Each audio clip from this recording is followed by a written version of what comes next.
Thank you very much, Mr. Chairman. Thank you for calling this hearing. Thanks to our witnesses for being here. I'll just add briefly that the scope of the Salt Typhoon hack, as we understand it now, is truly breathtaking, truly breathtaking.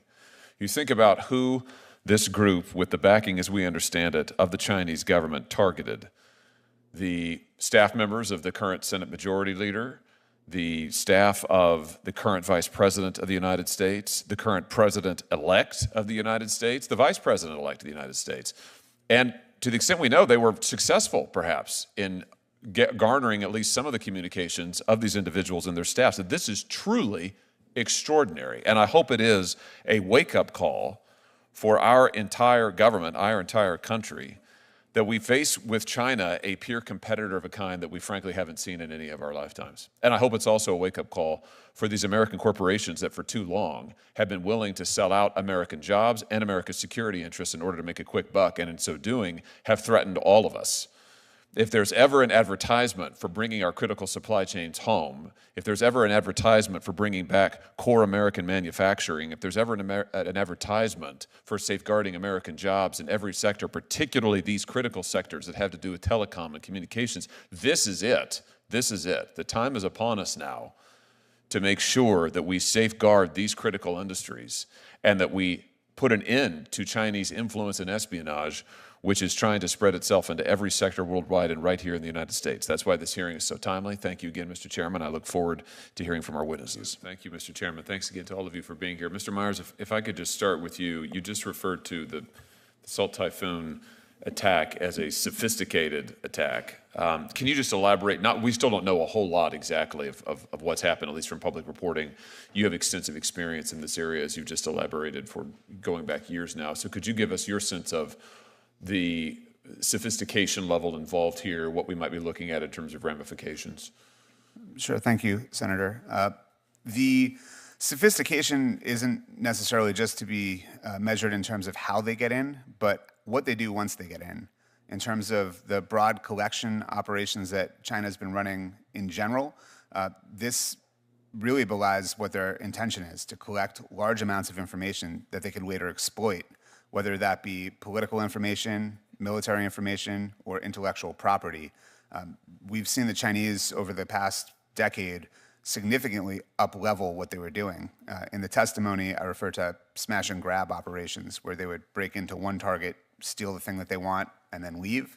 They are now maintaining persistent and enduring access to those targets in order to continuously collect large amounts of information and exploit downstream relationships to other interesting targets. Exploit downstream relationships. Give me an example. Sure. So with a lot of the telcos or ISPs that might be targeted, they have customer trust relationships, right? In other words, other organizations rely on those critical infrastructures for services or even shared services or web hosting, things of that nature. And they can exploit that trust relationship to then take on the persona of the initially targeted organization to exploit that trust relationship and use that to move to other areas. So could the hackers impersonate particular individuals? They could, yes. Could they disrupt specific communications between particular people? I'd say it's fair to say once they gain access to the telco or to the mobile provider, they could initiate or disrupt communications, and it's at the core of the system, right? So they'd be able to basically do anything that the telco could do.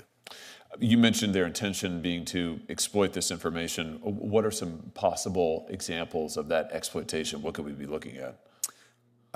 In the case of many of these Chinese adversaries, espionage would be the number one objective or motive in order to collect information. But as I mentioned with Vanguard Panda, and this has been covered pretty extensively elsewhere, there is a concern about pre-positioning. So if there was to be, for example, an escalation around Taiwan, could they use that access to disrupt logistics or disrupt military operations or critical infrastructure in the region that would potentially slow or disrupt the U.S. response? Got it. Just on that point, does the use of a foreign network hardware in this country, like for instance Huawei, does that make these vulnerabilities worse? Is that something we should be particularly concerned about? What's the effect of that? How does that play into this? Well, I think with a lot of that foreign technology, there's really no way to assess what's in there. In other words, there is a hardware supply chain concern there. They could have other microchips or other software running inside those devices, so this should be a huge concern. Is that true of American companies whose hardware is manufactured in China? Potentially, that could be part of the supply chain concern if it comes back with something different than what was spec'd. Yes. Mr. President, let me just ask you,